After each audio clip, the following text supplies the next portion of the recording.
Hi പ്രിയമുള്ള സുഹൃത്തുക്കളെ, കുംഭമേളയിലേക്ക് മുസ്ലിങ്ങൾ തുടക്കം മുതൽ തന്നെ പ്രശ്നങ്ങൾ ഉണ്ടാക്കിക്കൊണ്ടേയിരുന്നു. ആ പ്രശ്നക്കാരെ തളയ്ക്കാൻ വേണ്ടി ഓരോ സന്ദർഭത്തിലും ശക്തമായ രൂപത്തിലുള്ള തീരുമാനങ്ങളുമായി UP സർക്കാർ മുന്നോട്ട് പോകുകയും ചെയ്തു.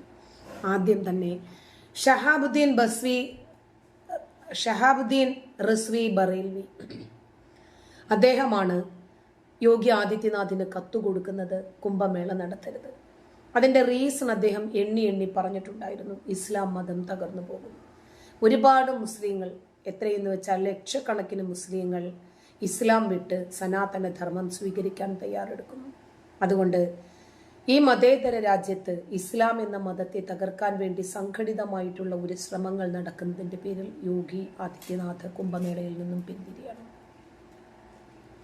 യോഗി ആദിത്യനാഥ് ആ കത്ത് മൈൻഡ് പോലും ചെയ്തില്ല. 2-3 കത്തുകൾ ബറേൽവി സ്ഥിരം കൊടുത്തുകൊണ്ടേയിരുന്നു, മൈൻഡ് ചെയ്തില്ല. അത് കഴിഞ്ഞപ്പോൾ ഞങ്ങൾക്കു കൂടി അതിനകത്ത് സ്റ്റാളുകൾ വേണം. ഇത് എപ്പോഴാണ് പറയണമെന്ന് അറിയാമോ? 40 കോടി ജനങ്ങളെയാണ് മഹാകുംഭമേളയിലേക്ക് ഞങ്ങൾ പ്രതീക്ഷിക്കുന്നത് എന്നും 7000 കോടി രൂപ ചെലവിട്ടിട്ടാണ് ഈ മഹാകുംഭമേള ഞങ്ങൾ സജ്ജീകരിച്ചിരിക്കുന്നത് എന്നും അതിൽ ഓരോ ഭക്തർ 5000 രൂപ വെച്ച് ചിലവഴിച്ചാൽ പോലും ഉണ്ടാകുന്ന UPക്കുണ്ടാകുന്ന ലക്ഷക്കണക്കിന് കോടിയുടെ ബിസിനസ്സിനെ കുറിച്ച് യോഗി ആദിത്യനാഥ് പ്രഖ്യാപിച്ചിരുന്നു. അതോടുകൂടി അതിൻ്റെ പങ്ക് ഞങ്ങൾക്കും വേണം എന്നായി. ഇത് മതേതര ഭാരതമാണല്ലോ, അതുകൊണ്ട് ഞങ്ങൾക്കും അതിനകത്ത് സ്റ്റാളുകൾ ഇട്ട് കച്ചവടം ചെയ്യാനുള്ള ഒരു സൗകര്യം തരണം എന്നായി. യോഗി അതിനും തടയിട്ടു. ഇത് അവിശ്വാസികളുടേതാണ്, കാഫിറുകളുടെ ബഹുദൈവാരാധനയാണ്. ഇസ്ലാമിനെ സംബന്ധിച്ചിടത്തോളം അതിൽ സംബന്ധിക്കാൻ പാടില്ല. അതിൽ സന്ധിച്ചാൽ അത് തെറ്റ്. അവരുടെ പൂജാ സാധനങ്ങൾ വിറ്റാൽ അത് തെറ്റ്. അതല്ല, അവർ പൂജയ്ക്കു വേണ്ടി, അതല്ലെങ്കിൽ മഹാകുംഭത്തിൽ പങ്കെടുക്കുന്നതിന് വേണ്ടി വരുന്ന ആ പണം ഇസ്ലാം മതവിശ്വാസികളെ സംബന്ധിച്ചിടത്തോളം ഹറാമാണ്, അത് പാടില്ല. അതുകൊണ്ട് സ്റ്റാളുകൾ ഇടാനും സമ്മതിച്ചില്ല. പക്ഷേ ഇപ്പോൾ കാണുന്ന ഒരു വിഷ്വൽ, മഹാകുംഭമേളയിൽ നുഴഞ്ഞു കയറി അവിടെ കാക്കാമാർ നമസ്കരിക്കുന്നു മുസല്ലയിട്ട്. ഇത് മനഃപൂർവ്വം 2 മതവിഭാഗങ്ങൾക്കിടയിൽ സ്പർദ്ധയുണ്ടാക്കുന്നതിനു വേണ്ടി, കലാപമുണ്ടാക്കുന്നതിനു വേണ്ടി ചാവേറുകൾ നുഴഞ്ഞു കയറിയിട്ടുള്ളതാണ് എന്ന് അന്വേഷണ ഉദ്യോഗസ്ഥർ സംശയിക്കുന്നു. കാരണം മഹാകുംഭമേളയിൽ ഒരു കാരണവശാലും സ്നാനം ചെയ്യാനോ അതല്ലെങ്കിൽ അതിൻ്റെതായിട്ടുള്ള അനുഷ്ഠാന കർമ്മങ്ങൾക്കോ വിശ്വാസികൾ വരേണ്ടതില്ല. ഇസ്ലാം മതവിശ്വാസികൾ, അവർക്കത് ഹറാമാണ്. പിന്നെ എങ്ങനെയാണ് അവർക്ക് ആ രൂപത്തിൽ സന്ധിക്കാൻ സാധിക്കുന്നത് എന്നതാണ് ചോദ്യം. മനഃപൂർവം മതവിഭാഗങ്ങളെ തെറ്റിക്കുക, പ്രശ്നങ്ങൾ ഉണ്ടാക്കുക. നോക്കിക്കേ, ഉത്തർപ്രദേശിൽ മഹാകുംഭമേള നടന്നുകൊണ്ടിരിക്കുകയാണ്.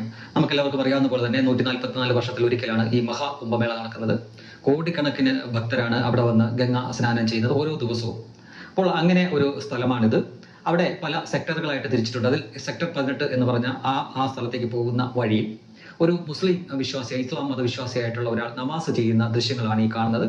ചിലരൊക്കെ അത് വീഡിയോ ആയിട്ട് എടുക്കുന്നൊക്കെ ഉണ്ട്. പോലീസിനോടൊക്കെ ചിലർ പരാതി പോലെയൊക്കെ പറയാൻ ശ്രമിക്കുന്നുണ്ട്. പക്ഷേ മറ്റുള്ള വിശ്വാസികളൊന്നും അതിനെ ശല്യപ്പെടുത്തുന്നില്ല. അത് അദ്ദേഹം ചെയ്തോട്ടെ എന്ന തരത്തിലാണ് കാണുന്നത്. ഇതൊന്നും വലിയ വിവാദമായില്ല.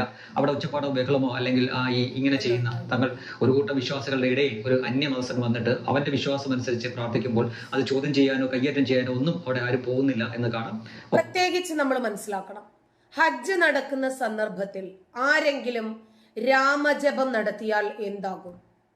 അതല്ലെങ്കിൽ ഇസ്ലാം മതവിശ്വാസികളുടെ ഏതെങ്കിലും ഒരു ആരാധന നടക്കുന്ന സമയത്ത് മറ്റൊരു മതവിശ്വാസി അവരുടെ മതവിശ്വാസം അനുസരിച്ചിട്ടുള്ള പ്രാർത്ഥനകളോ ആരാധനകളോ ചെയ്താൽ എങ്ങനെയായിരിക്കും ഈ വിശ്വാസി കൂട്ടങ്ങൾ പ്രതികരിക്കുന്നത്? നമ്മൾ പലപ്പോഴും കണ്ടിട്ടുണ്ട്. അതുപോലെ ഫ്രാൻസിൽ കുർബാന നടക്കുകയാണ് ഒരു ക്രിസ്ത്യൻ ചർച്ചിൽ. ഇവർക്ക് അഭയം വേണമെന്ന് പറഞ്ഞിട്ട് സിറിയയിൽ നിന്ന് കുടിയേറിയ അഭയാർത്ഥികൾക്ക് അവര് ചർച്ചിൽ അഭയം നൽകി. അപ്പോൾ സ്വന്തം രാജ്യത്തെ മതം കാരണം അവിടെ പിടിച്ചു നിൽക്കാൻ സാധിക്കാതെ മറ്റ് രാജ്യങ്ങളിലേക്ക്, കാഫിറുകളുടെ രാജ്യങ്ങളിലേക്ക് ചേക്കേറിയ ആളുകളാണ്. ഇപ്പോൾ അവർക്ക് ഏറ്റവും പ്രധാനം എന്താണ്? അവരുടെ ജീവൻ മാത്രമാണ്. അപ്പോ അവർക്ക് ആ ചർച്ചിൽ അഭയം നൽകിയപ്പോൾ അവിടെ യേശുവിന്റെ ചിത്രം ഇരിക്കുന്നു, കുരിശിരിക്കുന്നു, ബൈബിൾ ഇരിക്കുന്നു. ഞങ്ങൾക്ക് ഇത് പറ്റില്ല. നോക്കണേ, ഇവർ ചേക്കേറി വന്നപ്പോൾ ഇവരുടെ തലച്ചോറിൽ ആ 3 വയസ്സ് മുതൽ ഇൻബിൽറ്റ് ചെയ്യപ്പെട്ടിരിക്കുന്ന ആ സോഫ്റ്റ്വെയർ ചെയ്യപ്പെട്ടിരിക്കുന്ന ആ മതവുമായിട്ടാണ് അവരിവിടേക്ക് കുടിയേറിയത്. എങ്ങനെയുണ്ട്? പിന്നെ എങ്ങനെ ശരിയാകുമെന്ന് ആലോചിച്ച് നോക്കുക. എന്നിട്ട് പിന്നീട് അവരതൊക്കെ മാറ്റി. ശരി, ഇവർക്ക് മനുഷ്യന്മാരായ പോലെ അവകാശമുണ്ടല്ലോ. അവർ മതേതരത്വം പഠിച്ചു വളർന്നവരായതുകൊണ്ട് മറ്റു മതവിശ്വാസികളെ മതം മാറ്റി നിർത്തി മനുഷ്യന്മാരുടേതായിട്ടുള്ള പരിഗണനകൾ നൽകണം എന്നിവർ മനസ്സിലാക്കിയത് കൊണ്ട് ഇവർക്ക് വേണ്ടുന്ന എല്ലാ രക്ഷയും സുരക്ഷയും ഒക്കെ അംഗീകരിച്ച് റെഡിയാക്കി കൊടുത്തു. പിറ്റേ ദിവസം രാവിലെ ഇവർക്ക് ഭക്ഷണ പൊതികളുമായി വരുന്ന ആളുകൾ കാണുന്നത് ആ വെള്ള മതിലുകളിൽ മുഴുവനും അറബിയിൽ എന്തൊക്കെയോ എഴുതി വെച്ചിരിക്കുന്നു. ആ ചർച്ച് മുഴുവനും. അങ്ങനെ അറബി അറിയുന്ന ആളെ കൊണ്ടുവന്ന് നോക്കിയപ്പോൾ ലാ ഇലാഹ ഇല്ലല്ലാ മുഹമ്മദുർ റസൂലുള്ളാഹ്, അല്ലാഹു അക്ബർ, ലാ ഇലാഹ ഇല്ലല്ലാ, ഇതൊക്കെയാണ് ഇവർ മൊത്തം എഴുതി വെച്ചിരിക്കുന്നത്. അതിന്റെ കവാടത്തിൽ ബിസ്മില്ലാഹിർ റഹ്മാനിർ റഹീം എന്ന് എഴുതി വെച്ചിരിക്കുന്നു. ഇവരെ ആര് പിടിച്ചു കയറ്റും? ഇവർക്ക് ആര് അഭയം നൽകുമെന്ന് ആലോചിച്ച് നോക്കുക. അതുപോലെ മറ്റൊരു ചർച്ചിൽ കുർബാന നടക്കുന്ന സമയത്ത് ഒരു പുരോഹിതൻ കയറി വരുന്ന മുസല്ലയുമായി അവിടെ നിന്ന്, ഞാൻ ആ വീഡിയോ ചെയ്തിട്ടുണ്ടായിരുന്നു, അവിടെ നിന്ന് അദ്ദേഹം മുസല്ലയിട്ട് ഉറക്ക തക്ബീർ വിളിച്ച് അല്ലാഹു അക്ബർ എന്ന് വിളിച്ച് ഇയാൾ നിന്ന് നമസ്കരിക്കുന്നു. ആ നമസ്കരിച്ച് തീരുന്നതുവരെ ആ ക്രിസ്ത്യാനികൾ ഒന്നടങ്കം നിശബ്ദമായി നിന്നു. അയാൾ കുറേ സമയമെടുത്തു. നമസ്കരിച്ച് അയാൾ തിരിച്ചു പോകുന്നത് വരെ ഇവർ കുർബാന നിർത്തിവെച്ചു. ഒരു അസഹിഷ്ണുതയും കാണിച്ചില്ല. ഇപ്പോൾ ദാ കോടാനുകോടി ആളുകൾ പങ്കെടുക്കുന്ന 50 കോടി ആളുകൾ പങ്കെടുത്ത് കഴിഞ്ഞു. ആ കുംഭമേളയിൽ ഒരു മുസ്ലിം, അയാൾക്ക് അവിടെ വരേണ്ട ഒരു കാര്യവുമില്ല. മിനയിൽ ജംറയിൽ കല്ലെറിയുന്ന സമയത്ത്, ഹജ്ജിൽ തൊവാഫ് ചെയ്യുന്ന സമയത്ത് കഅബയ്ക്ക് ചുറ്റും ഏതെങ്കിലും ഒരു അമുസ്ലിം വരേണ്ട കാര്യമുണ്ടോ? അതുപോലെ മഹാകുംഭമേളയിൽ ഒരു മുസ്ലിമിനെ സംബന്ധിക്കേണ്ട ഒരു കാര്യവുമില്ല.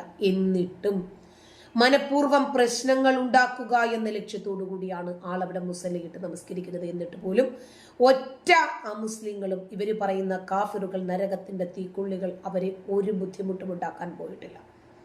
ശരി, അദ്ദേഹത്തിന്റെ വിശ്വാസപ്രകാരം നമസ്കരിക്കുന്നതോടെ പലരും വീഡിയോ എടുത്തു.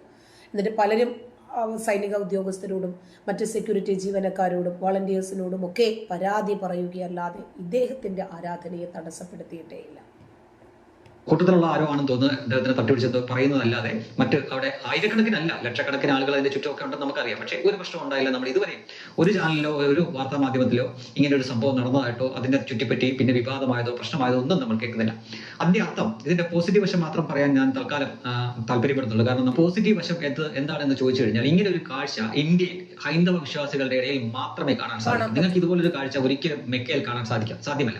ഒന്നാമതേ മെക്കയിലേക്ക് അമുസ്ലിം ആയിട്ടുള്ള ആളുകളെ കടത്തിവിടത്തില്ല എന്നത് നമുക്ക് എല്ലാവർക്കും അറിയാവുന്ന കാര്യമാണ്. അതിനാൽ തന്നെ ഇങ്ങനെ ഒരു കാഴ്ച, അതായത് മുസ്ലിം അല്ലാത്ത മറ്റൊരാൾ മെക്കയിൽ അവന്റെ വിശ്വാസം അനുസരിച്ച് ഇങ്ങനെ പ്രാർത്ഥിക്കുന്ന ഒരു ദൃശ്യം നമുക്ക് ഒരിക്കലും കാണാനാവില്ല. ഇനി ഇത് തന്നെ വത്തിക്കാനെ പറ്റി പറയുമ്പോഴും ഇത് തന്നെ, അവിടെ മറ്റു മതസ്ഥർക്കൊക്കെ കയറാം. നമുക്കറിയാം, പല ഭരണാധികാരികളും നമ്മുടെ പ്രധാനമന്ത്രി നരേന്ദ്രമോദി അടക്കമുള്ളവരൊക്കെ അവിടെ ചെന്ന് മാർപ്പാപ്പയൊക്കെ കണ്ടിട്ടുണ്ട്. അദ്ദേഹം ക്രിസ്ത്യാനിയൊന്നുമല്ല. പക്ഷെ മറ്റു മതസ്ഥർക്ക് ചെല്ലാമെങ്കിലും അവരാരും അവിടെ ചെന്നിട്ട് അവരുടെ വിശ്വാസം അനുസരിച്ച് ആ പരിസരത്ത് വെച്ചൊന്നും അവർ പ്രാർത്ഥിക്കുക ഇതുപോലുള്ള യാതൊരു പ്രവർത്തനവും കാണിക്കാറില്ല. ഇനി നമ്മൾ ഇതിന് പുറത്തോട്ടൊക്കെ പോകുന്നത്, നമ്മുടെ ഇന്ത്യയിൽ തന്നെ സിഖുകാരുടെ സുവർണ ക്ഷേത്രം എന്ന് പറഞ്ഞ അവിടെ പവിത്രമായിട്ടുള്ള ആരാധനാലയമുണ്ട്. അവിടെ എല്ലാ മതസ്ഥർക്കും കയറാം. പക്ഷേ അവിടെ അതിനകത്തേക്ക് കാല് വെക്കുമ്പോൾ മുതൽ അവർ സിഖുകാരെ പോലെ തന്നെ, നമുക്ക് എല്ലാവർക്കും നമ്മൾ സിനിമയിലും ടിവിയിലും കണ്ടിട്ടുണ്ട്, ഒരു ചെറിയൊരു തുണിയെടുത്ത് തലയിലൂടെ ഇങ്ങനെ വെച്ചിട്ട് ചെവിയുടെ ഇതിലും വഴി ഇങ്ങനെ വെച്ചിട്ട് പിന്നെ കൈയും കാലും മുഖമൊക്കെ കഴിയും അവരുടേതായിട്ടുള്ള രീതിയിൽ അവിടെ ചെല്ലുക. പിന്നെ അവിടെ ഈ റൊട്ടിയോ ചപ്പാത്തിയോ ഒക്കെ കിട്ടും, അതൊക്കെ എടുത്ത് കഴിക്കാം. പിന്നെ അവിടെ അമുസ്ലിങ്ങളുടെ ആരാധന നടക്കുന്ന സമയത്ത് ഒരു കാക്ക കയറി വന്ന് നമസ്കരിച്ചാൽ തകരുന്നതല്ല ഹിന്ദുക്കളുടെ മതവിശ്വാസവും അവരുടെ വ്രതശുദ്ധിയും പവിത്രതയും. അതവർ തെളിയിച്ചു സഹിഷ്ണുതയോടെ. മഹാകുംഭമേളയിൽ കാക്ക വരേണ്ട കാര്യമുണ്ട്. ലോകത്ത് എല്ലായിടത്തും കിലോമീറ്ററിനകത്ത് 5ഉം 10ഉം പള്ളികൾ നിർമ്മിച്ചിട്ടിരിക്കുമ്പോൾ കാഫിറുകളുടെ മണ്ണിൽ വന്നിട്ട് കാഫിറുകളുടെ ഇടയിൽ നമസ്കരിച്ച് പ്രഹസനമുണ്ടാക്കി പരസ്പരം കുത്തിത്തിരിപ്പുണ്ടാക്കേണ്ട കാര്യമുണ്ടോ? ഇത് ചെയ്യുന്നവനല്ല കുത്തിത്തിരിപ്പുണ്ടാക്കുന്നത്. ഇത് പറയുമ്പോൾ നമ്മളാണ് കുത്തിത്തിരിപ്പുകാർ. നിങ്ങളുടെ കാഴ്ചപ്പാടിന്റെ പ്രശ്നമാണ്. അതെ, പെട്ടെന്നൊന്നും തൂത്താലൊന്നും മാറത്തില്ല കേട്ടോ. ക്രമേണ ശരിയായിക്കോളും. നന്ദി.